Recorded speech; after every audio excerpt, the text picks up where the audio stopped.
We are very grateful that he could join us. This is Jason Haber from the Very city of knowledgeable Carlsbad. about what's going on in our city of Carlsbad. And he works with, I'm gonna say this, what I do know.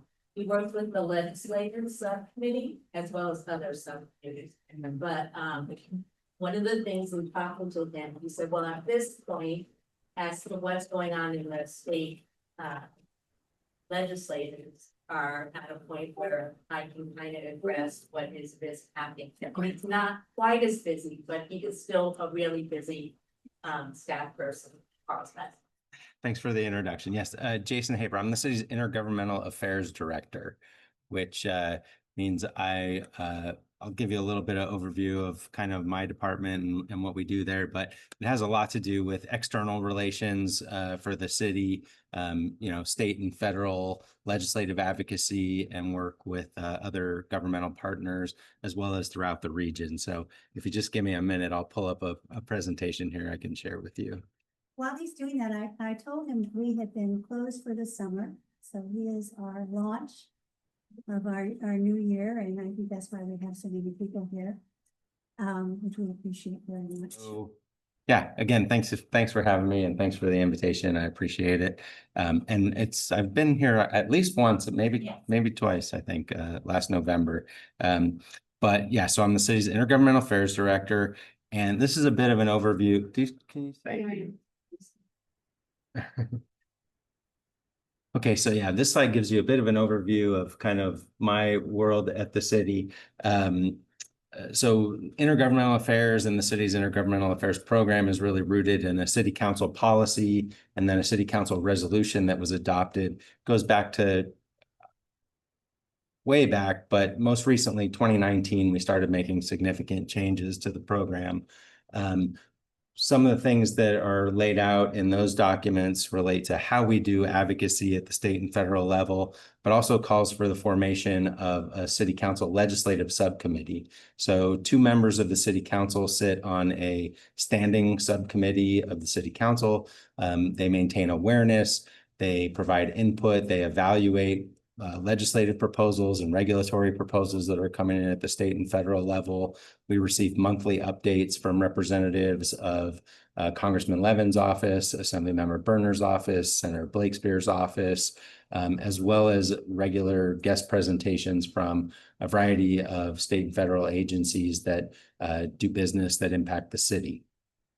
The policy and resolution also call for adoption of a legislative platform. So the city maintains a legislative platform. We review it annually with all of our departments and our state and federal lobbyists, kind of look at the year behind and the year ahead, any legislative proposals that we're anticipating, make sure that we're positioned well and have policy statements in place that allow us to respond to those and advocate in an effective and efficient way.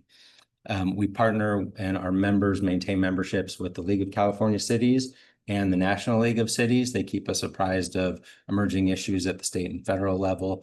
We also maintain contracts with state and federal lobbyists and have regular interaction with all of our departments throughout the city that keep us really informed on a very localized level in terms of the impacts of state and federal proposals that are out there.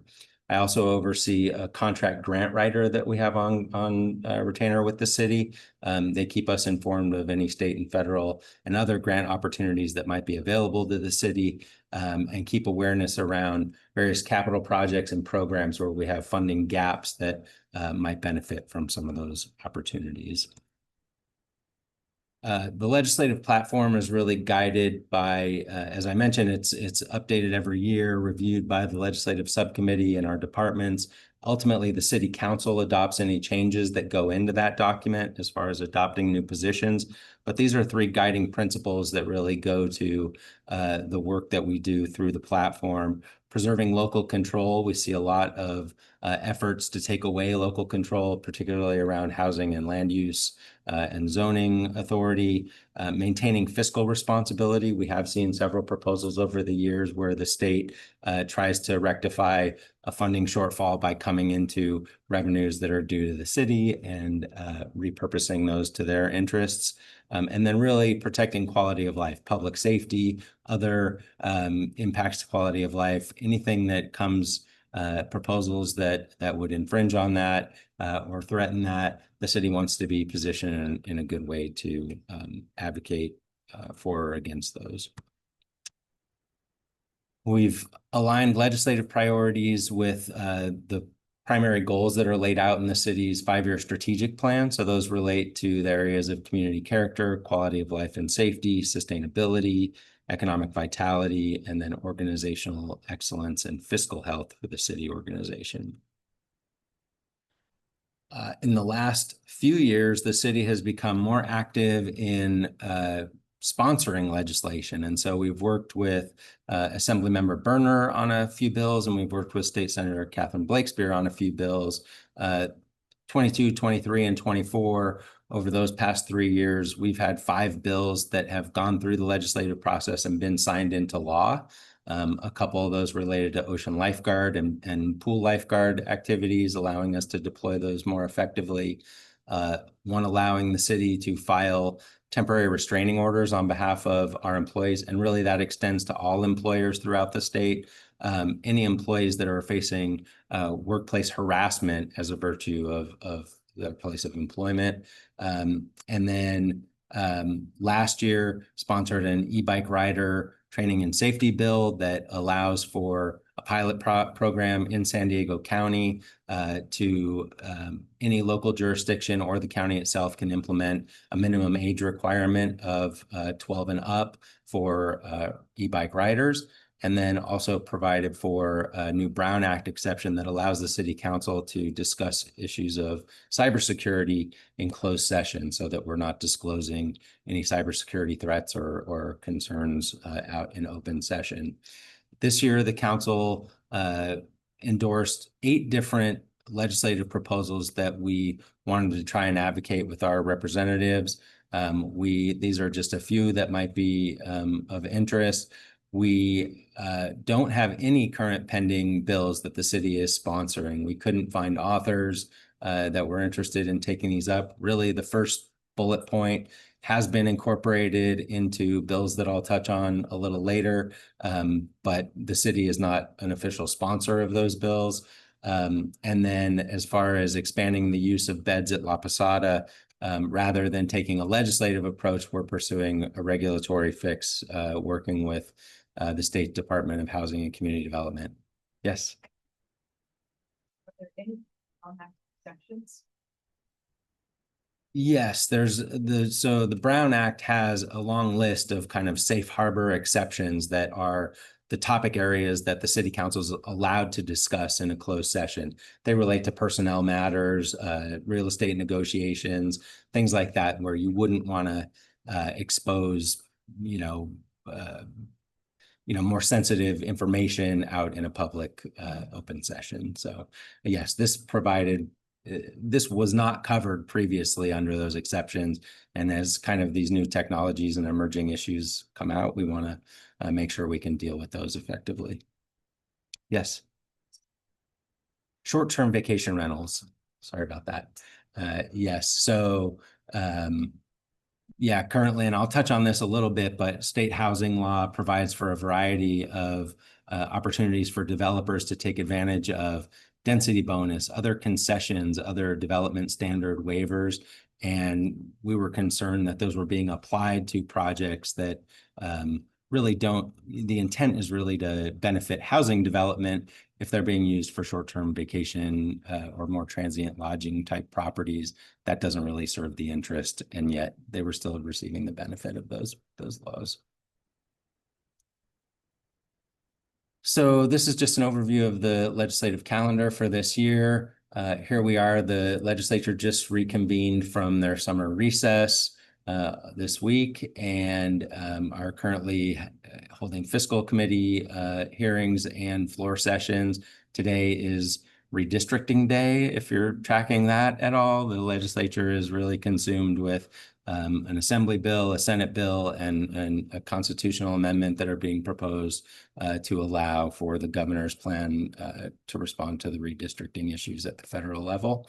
But we'll have through September 12th for the legislature to get through their review of all the bills that are pending. That'll go to those that make it to the governor's desk. He'll have until October 12th to sign or veto those bills. And then we'll have a couple months and we'll start it all over again at the beginning of next year. And so in that kind of intervening time, that's when the city revisits our legislative platform and all the priorities and works with our lobbyists and departments to make sure that we're covered and well positioned for advocacy in the coming year. So this flow chart really just shows the legislative process, and it's really just two parallel processes depending on which house a bill originates in. But you go through a series of policy committee hearings. If it gets voted out of the house of origin, it goes to the second house. So if it starts in the assembly, it goes over to the Senate, goes through a parallel process there. And once the bills make it off the second house floor, those will go to the governor for his consideration, signature, or veto.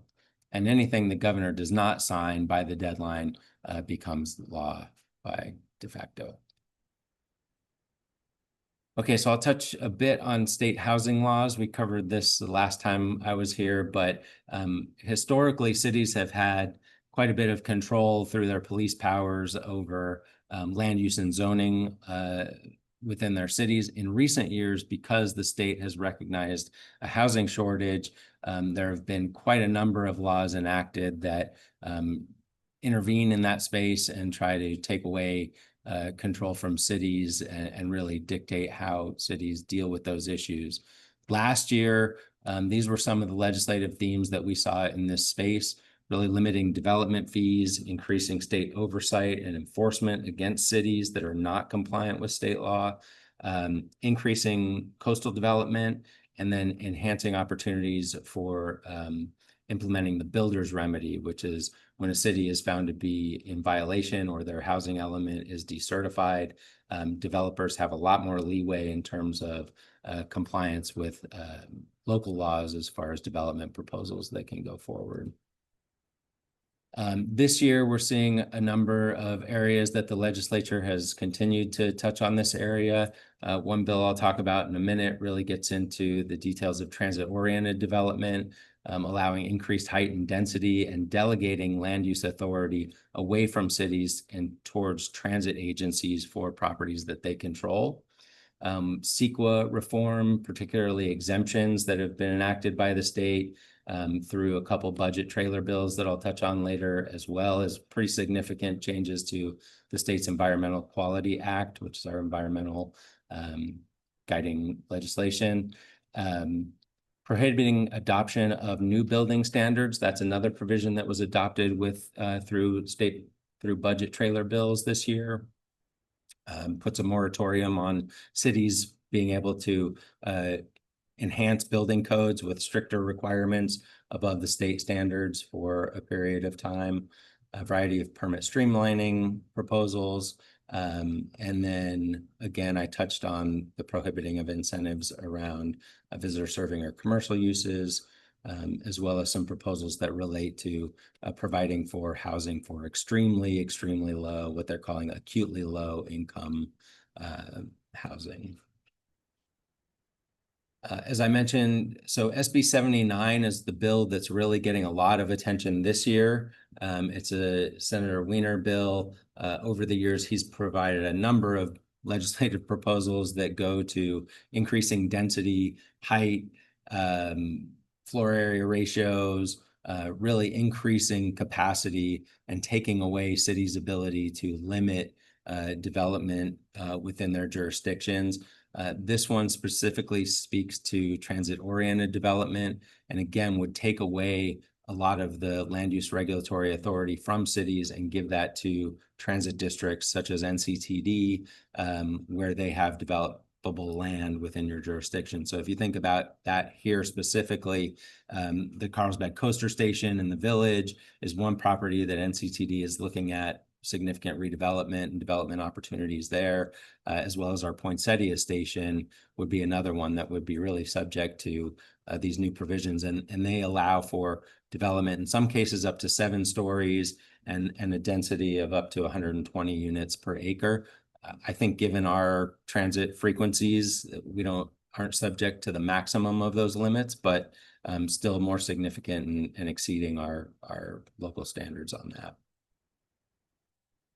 Yes.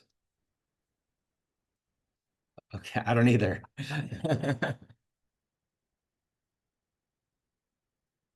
Petition in terms of the governor signing that bill, DB 79.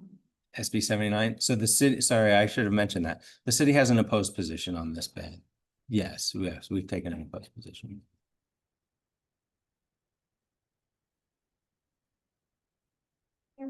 Yes, it's that bill. So that bill has gone to the Assembly Appropriations Committee, and it's been placed on the suspense file. So that file will be taken up next week. I think they're saying by the 29th.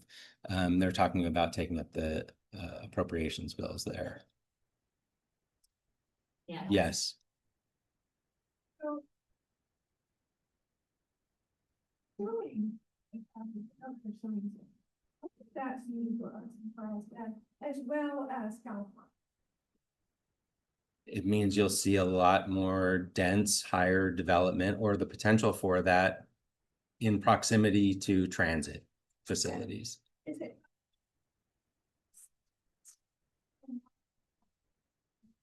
Have a voice. You can have a voice, but it might not make it. Yeah, you can always voice your opinion, but the city might be precluded from really factoring that in determining whether we approve or deny a project. So a lot of this creates ministerial review provisions and by right development for those types of projects. And so the city's hands are really tied in ways for having discretionary authority about whether or not to approve those things. Just, streamlining project approval, I'm assuming that means things like, does it still go through the planning commission? Does it still require all the permits, or does it actually take away some of that? It can take away some of that. And in recent years, we've seen through a couple bills I'll talk about in a minute, other limitations that have been placed on cities in terms of like the total number of public meetings that you can subject a project to, right? So for a variety of affordable housing projects and others, the city's really limited in terms of the number of those meetings that we can require. And those include like community engagement meetings and things like that. So all of those contribute towards your count. And then if you exceed that, the project is deemed approved. Gary? I'm gonna ask a question about this bill in particular. So, since I've watched the city deal with some of the other housing bills over the last, Wiener's bill in particular, and they seem to be opposed to some of those bills, anything that involves removing local control and not negotiating anything. For an example, I'm gonna make up something in regards to this one, Okay. as an alternative proposal that we could make if we would lobby for it. Not that it would get accepted, but we could say, we can only do the number of stories that are 1 story over all the surrounding buildings. Whatever that, Mhm. so instead of being 7, which is kind of an arbitrary number, but it's a lot of density. Well, if there's only 4-story buildings and Charleston's going to do 5. Well, we don't lobby for anything like that. We only lobby against the bill as a total. Changes to it. Yeah, I hear what you're To make it suggesting. more palatable, say, we'll go with it, we'll swallow it, let's say, this is how we look at it. If it had this in it and that, and versus we oppose it. Because then we're getting bills that the planning department's having a hard time with it. I hear what you're saying. Yeah, the way you're characterizing it, so and I didn't include this slide here, but we do have a variety of ways that we advocate on legislation, right? So you can either take an opposed position, you can take a support position. Sometimes we just watch bills and see how they go. But oftentimes we'll take an opposed unless amended. And in those cases, we'll provide specific instances where we have particular concerns with a bill that we would want to see changed or revised that would make it more palatable to cities. A lot of times we'll align our positioning with the League of California Cities. That way you have our voice in combination with a larger coalition of cities and a broader interest that speak to common interests among cities. And so your suggestion specifically, that's not a proposal we've floated. In this case, the bill is so concerning in a way in terms of its impacts on local control and development impacts in the city that we've taken a straight opposed position on this bill, along with a number of other cities. And really, if you think about bills like this, one of the biggest concerns is the impact in terms of city infrastructure. So utilities under the ground, pipe capacities, water, sewer, other things that, we've been planning for years. Parking, I saw you say that. Planning for years to accommodate a certain amount of development, and we've been sizing infrastructure to accommodate that. Now the state comes in and says, we're going to double that, and you just have to approve it as is. And so there's really going to be some significant impact as we start reaching those thresholds on things like that.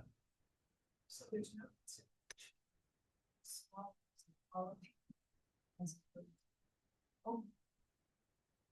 Same blanket was for the thought about. That's correct. In this case, although this bill is kind of structured in a way that graduates the development requirements based on the transit service that's provided. So if you're in proximity to a very robust transit system, 15-minute headways, et cetera, and capacity, you're subject to the greatest development limits. As your transit capacity reduces, you have longer headways, you have less capacity, less frequency of service. The development limits are reduced. So like whether you're subject to the 5 stories or the 7 stories and 100 units per acre or 120, it's all kind of based on that. But lots of bills are proposed. Sometimes they do put thresholds on size of city. So a city over 300,000 might be subject to this. A city under 50,000 population might not be subject to this. This one is not structured that way specifically. City of Carlsbad is opposed to this bill. So is my wife. No, but it's in my house. That's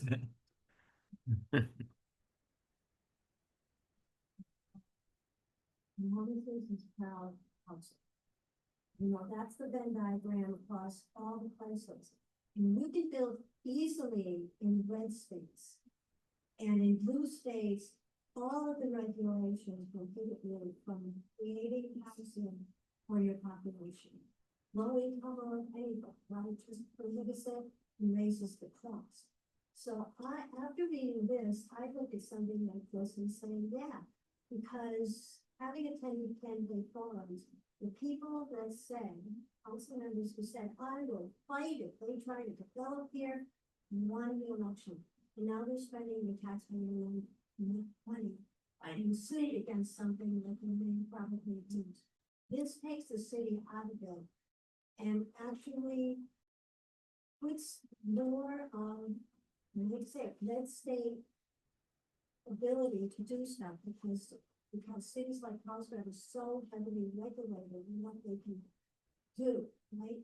And if you don't deal with that, if you don't deal with the housing, you have more homelessness, more problems, and more costs.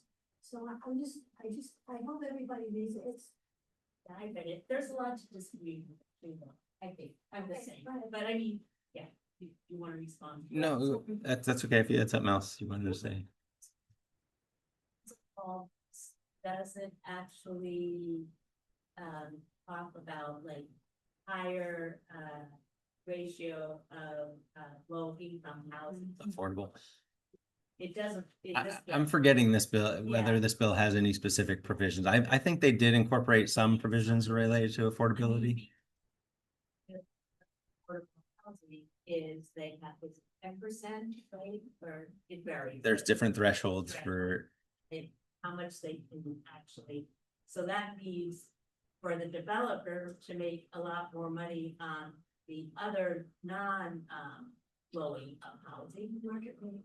Yeah, the market rate, right, or whatever. So, you know, I'd see that as kind of a problem too, you know, that we don't really, in terms of housing for lower income or even middle income or whatever it is, all our Yeah. kids and grandkids are that can't afford to live here, you know, so. yeah, you've both tapped into the crux of the debate, I think, right? You have a large number of people that would agree with both sides of that.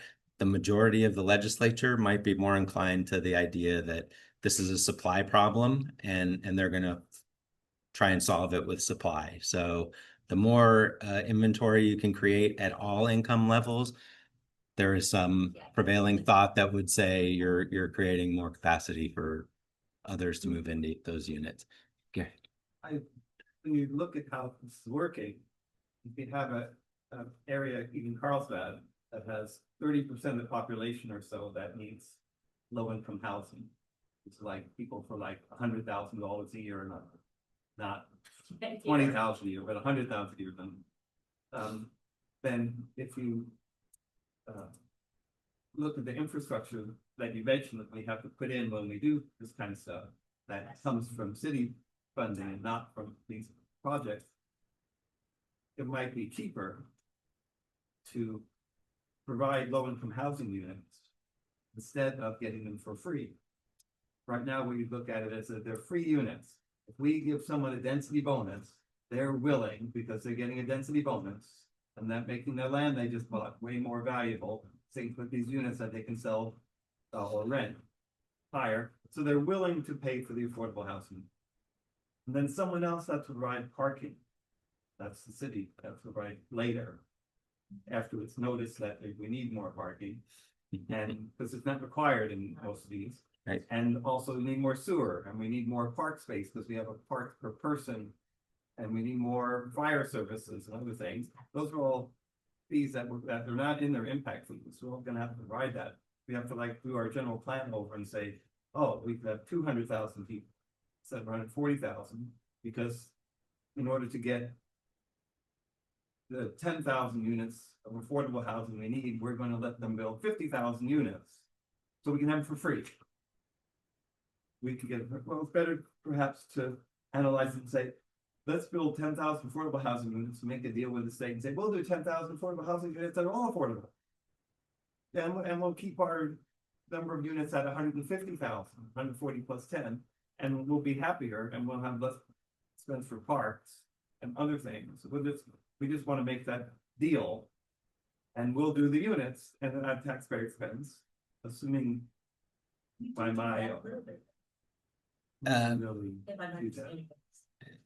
I don't, Does that make not sense? in a significant way. The city's role really in the housing space is to create the opportunity for housing to be developed, right? So we do that through our general plan and through our zoning and our housing element, but we're not typically a constructor of projects, right? Right, so.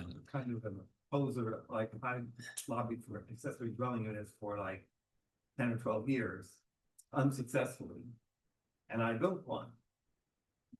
And I got a good sized unit by accident because during the year that I happened to be building it, the city had to react to the state's requirement, had to drop their requirement, so I got to make a bigger one. Yeah, and I think that's really And that's the issue that the state is trying to address, is really you have cities and localities that are averse to this type of development, that don't want to see density and height and exceedances of your capacity. And so you had local agencies that really did have policies in place that were antithetical to the idea of increasing supply. And so the state kind of came over the top and just said, now now you don't have the opportunity, yeah, to really do that. So that's what we're seeing. And it's really been a steady stream of legislative proposals coming through since 2017, 2018 that have just piled on and on and on. So moving on, these are the two bills that are proposed by Assemblymember Berner and Assemblymember Senator Blakespear. They approach the issue of whether cities are required to offer density bonuses or other concessions and development standard waivers to projects specifically for their short-term commercial lodging type operations. We're in support of both of these bills, and hope that the legislature ultimately passes them. Both bills are on the floor of the opposing house right now, and we'll see how that goes in the next couple weeks. They're still in. They're still in. They're still alive, both of those bills. So just to cover a few of the existing state housing laws that are in effect and that kind of govern what we are talking about. The Housing Accountability Act, this is a law that goes back to the 80s. It really curbs local government's ability to deny housing projects. The requirement is that these laws be interpreted very much in favor of approving housing projects and encourage infill development. They provide kind of this waterfall process of how you evaluate projects and where you have opportunities or don't have opportunities to deny those. If they meet the definition of a housing development, if it meets affordability requirements, is consistent with your general plan and other standards, state standards, and there are no specific adverse health or safety impacts. That's a really high threshold to get over. If you're hitting all of those, they really can't be denied by a local agency at this point. Again, that speaks to the specifics of that public health and safety finding. The Housing Crisis Act, this is an amendment to the Housing Accountability Act. It was enacted in 2019. It provides a number of provisions that limit and define how cities deal with development proposals. Again, this is the bill that spoke to no more than 5 public meetings that you can subject an applicant to. It puts very strict timing requirements on cities for reviewing applications. It speaks to no net loss of housing. And most importantly to Carlsbad, it prohibits housing caps and moratoriums. So where the city of Carlsbad had our growth management plan and still has our growth management plan in effect, what that ultimately did in ways is requires that a variety of public facilities are planned and provided for to keep track with housing development throughout the city.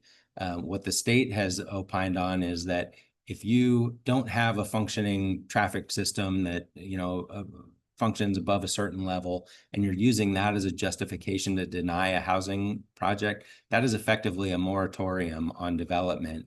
And so it really makes our growth management plan, certain provisions of our growth management plan, ineffective and unable to be implemented at this point.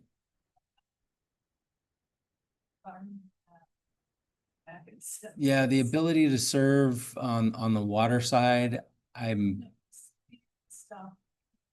yeah, that has been another limiting factor in that area. Again, I'd have to look back at that.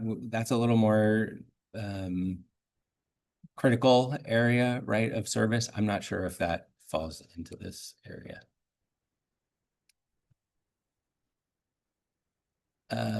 The third thing to touch on just is density bonus law. For those of you that aren't familiar with it, a particular piece of land has a base zoning and density that's allowed there for development that proposes a certain number, as few as 15% affordable housing units.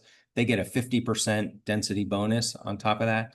With the addition of other moderate income units, they can get another 50% density bonus, effectively creating 100% density bonus. So if your base density zoning allowed for 100 units, you provide these affordability thresholds and you're eligible for a 200 unit development.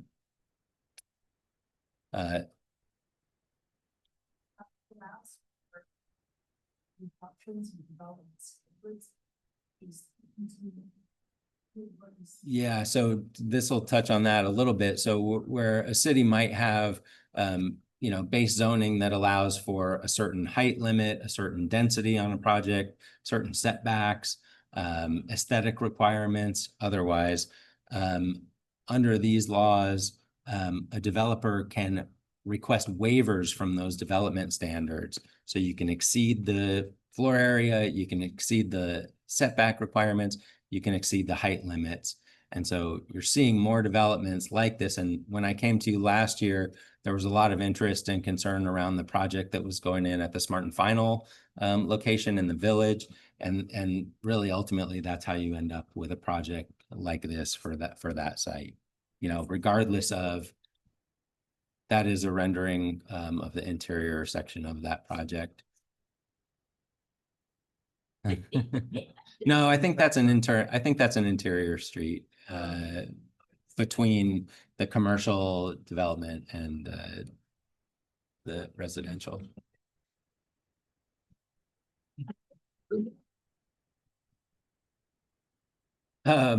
So over the last several years, as Gary mentioned, ADU streamlining and development standards. So a lot of provisions that basically cities have to accept ADUs. Ministerial review for multifamily housing that includes in the coastal zone. At one point, there were some carve outs recognizing that allowing increased density in the coastal zone might not be a great idea, subject to sea level rise and other things, as well as infrastructure limitations. RHNA numbers, regional housing needs allocation. There have been a variety of updates in that space. SB 9 was a bill that had a lot of attention a few years back that relates to single family zone lot splits and the development of duplexes and other ADUs on single family lots. And then recent legislation that goes to limiting or eliminating cities' ability to require parking for multifamily developments within a half mile of public transit. So a lot of the projects that you're seeing coming forward now have the opportunity, if they decide that that's beneficial to them, to include no parking with their development proposals. And the city has no basis for requiring it.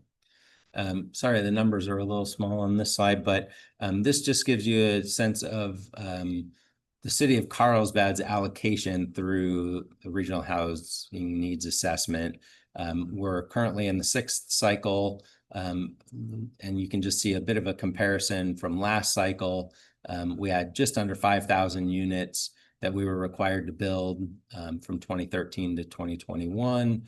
You can see the percentages over to the far side on what we actually achieved. So we were very strong in the above moderate category housing, less so in some of the moderate and more low income oriented.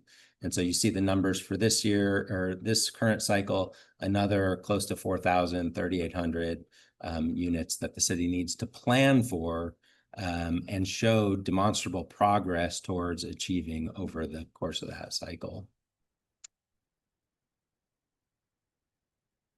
Okay, Connie asked me to touch on CEQA a little bit for those of you that are not familiar with it. CEQA is state law that requires development and decision makers to consider environmental impacts associated with new development for all discretionary approvals. Let's see. Sorry, this is a flow chart that kind of gives you the process for going through a CEQA review.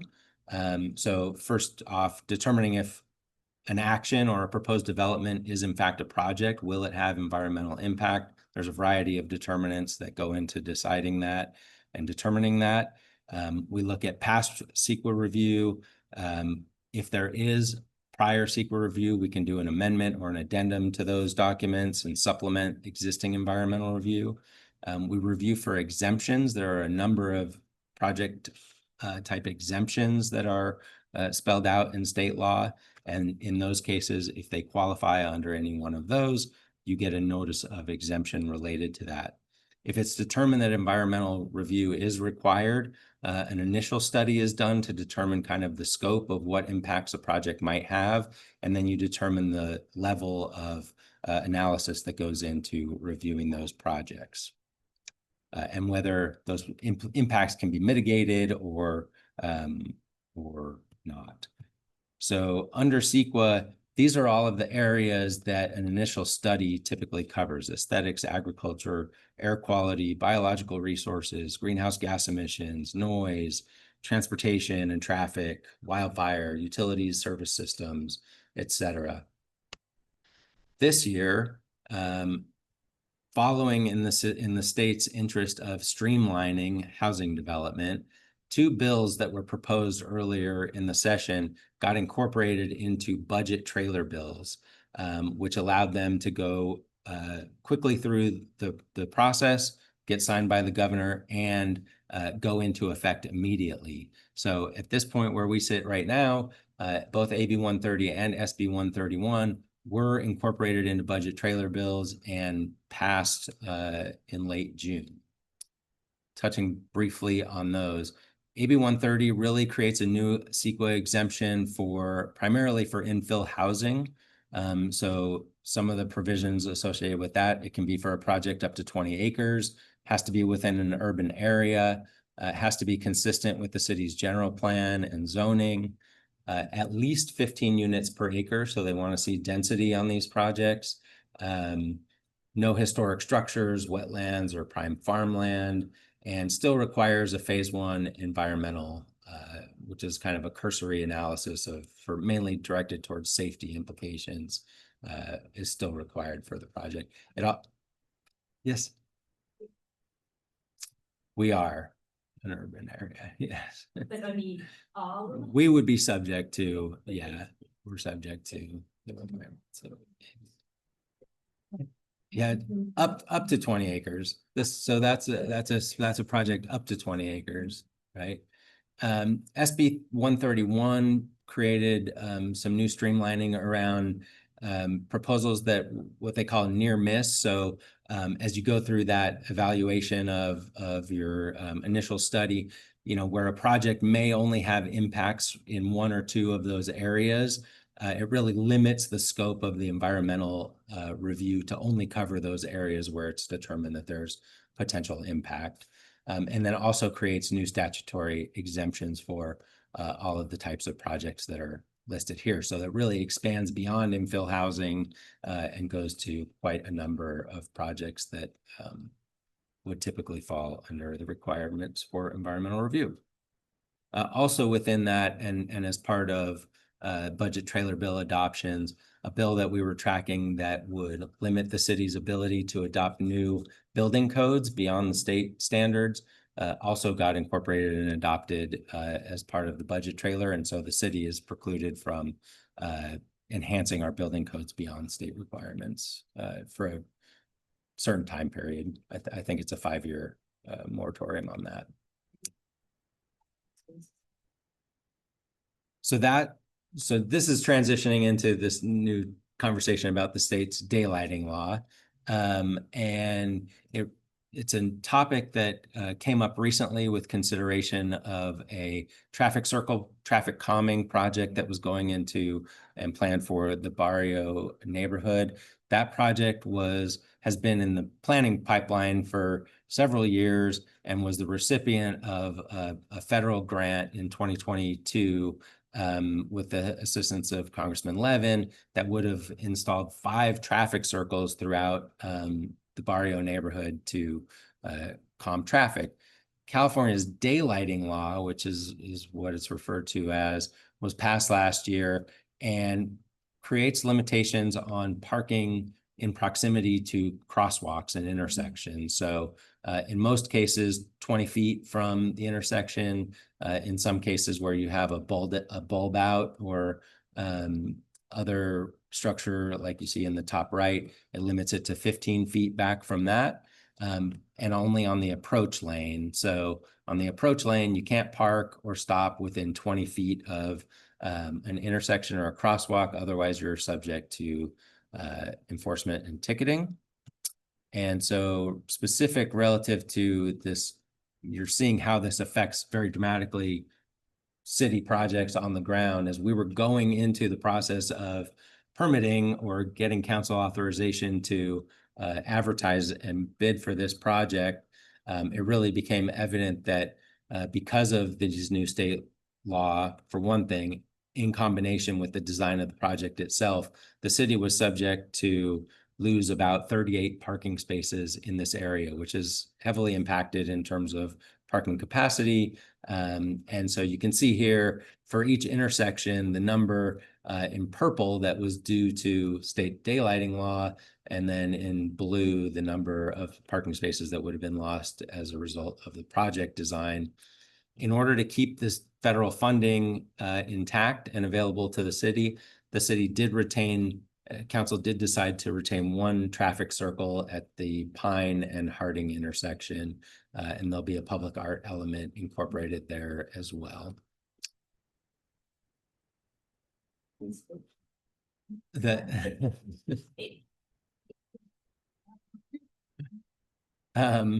Thanks to our communications department. The city has a great communications department, helps us with those. So again, as we look at these types of laws and the things that are coming down from the state, we're hearing from the community, concerns around limitations on public outreach and notification about projects coming into your neighborhoods, traffic implications, commercial space conversion. From a city standpoint, a conversion from commercial space to residential, goes from potentially a tax generator to kind of a cost center in a lot of ways. Loss of retail uses, critical retail uses, grocery, hardware, pharmacy. That was an issue that came up quite a bit with that conversion in the Smart Vinyl project. Concern about community character, parking impacts, infrastructure carrying capacity. We talked about that. And through our legislative platform and other advocacy work that we've been doing with the state, we always try and emphasize and maintain the city supports measures related to local land use that are consistent with the home rule doctrine and the local exercise of police power. Legislatures are frequently impinging on those rights. We're opposed to that, and we are opposed to the state kind of occupying that space where we think cities have much more awareness and are much better in touch with their community's needs and community's interests and capacity. And so we continue to advocate and represent the city at the state and federal level in those areas. With that, happy to take any other questions. So I left my phone in the car, it's probably, but there is a movement to create, I believe, a ballot measure that would say something to the effect of local or home rule. You know what I'm talking about? Yes. Yes, you're talking about our neighborhood voices. Yes. Yes, there is a movement afoot that is trying to get a constitutional amendment to the state constitution that would essentially provide that, as it relates to local land use and planning and zoning issues, local ordinances prevail over state law in that space. It's kind of a nascent effort, I would say, at this point. It's been bubbling along for years. There was a prior effort to get it on a ballot. There's still a lot of work to be done in terms of finalizing ballot language and what that looks like, as well as a really significant threshold in terms of signature gathering and cost to get an item like that placed on the ballot. And so at this point, the city has not positioned on whether we support or oppose that effort, but we're monitoring it as it develops, and if it becomes real in terms of finalizing the ballot language and qualifying for a future ballot, we'll take another look at it. At least until it's not enough votes in the language to be about. Yeah, I think there's some thought that it's premature at this point. You know, you expend political capital in a way, coming out with a position like that, whereas I think we've seen more effectiveness, I guess, in the current position, going through more traditional advocacy efforts, you know, working in partnership with the League of California Cities, working in partnership with other coalitions of cities that represent common interests, as opposed to coming out in favor of a concept that may or may not ever become real. So in League of Cities. That's correct. So I believe that there's a Facebook site anyway that says Carlsbad cares. It's can be very what's the word? Take positions, sides, and actually call out. So they called out one of the city councilors, he wasn't saying how she voted in terms of issues that came up in the League of Cities. Is that something in the Brown Act that she's required at city council meetings to do so? Or is it just that people have questions, they have a right to ask? You know what I'm saying? I do know what you're saying. I'll defer to the city attorney for the official answer on that, but but you know, local elected officials that are appointed to and serve at the League of California Cities aren't necessarily, so in some instances where they participate and are delegated from the city council to participate in local divisions of the league, there is some expectation that any action that is taken at the local level would be reported out as a function of their representation of the city in that position. When you're talking about the league's statewide board or other statewide committees that representatives might be appointed to, those appointments are not made as by the city per se. Those appointments are made by the league itself. And so there is no requirement under the Brown Act as far as reporting out on those actions. California State League of Cities reaches out and points and reaches out to different city council members throughout the state and says, we would like you to represent your area as opposed to your city council sending. It can work that way. More typically, someone would apply to serve on the league's board of directors, say, for instance, or on the league's one of their policy committees. It wouldn't necessarily be through their position on the city council or affiliation with the city. It's independent of that, and therefore there's really no expectation. Yeah, the decision would be either through a recommendation from the division president here in San Diego County, or through the league statewide board president, or otherwise appointed through recommendation of the league's own interest. That body, There. that's an in-house vote. And they need not come back because they're not representing Carlsbad. It doesn't come up at the city council meetings. That's technically correct, yes. I don't believe they do. Well, so they have votes that they do track, you know, outcomes of their votes that are recorded, but there's no obligation and there's no expectation that those representatives are voting pursuant to policy positions that the city has adopted. That said, there's benefit to that. And I would say that more typically, anybody that is a city official serving in that capacity is maintaining awareness and consideration of city interests at the same time. Obviously, we all set up because this is transparency in government. So this means that someone can come to the city council meeting and at the, to speak to non-agenda items, public comment, can ask question. Usually they don't address. us. No, they can't ask the questions now, but you can call the city councilor or anybody, any city council members. You can request for them to share information for you. And I think in general, like you're saying, for the sake of transparency, they will say, unless it's something protected, you know, That personnel decision or something. But more,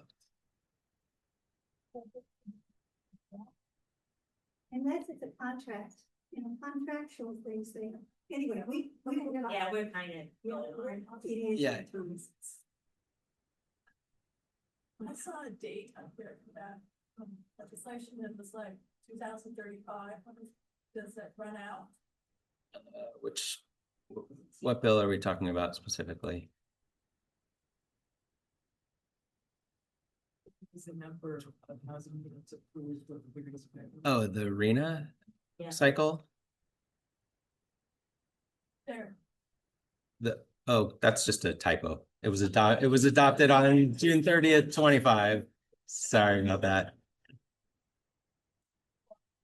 Appreciate it. AI is gonna take my job. I don't know.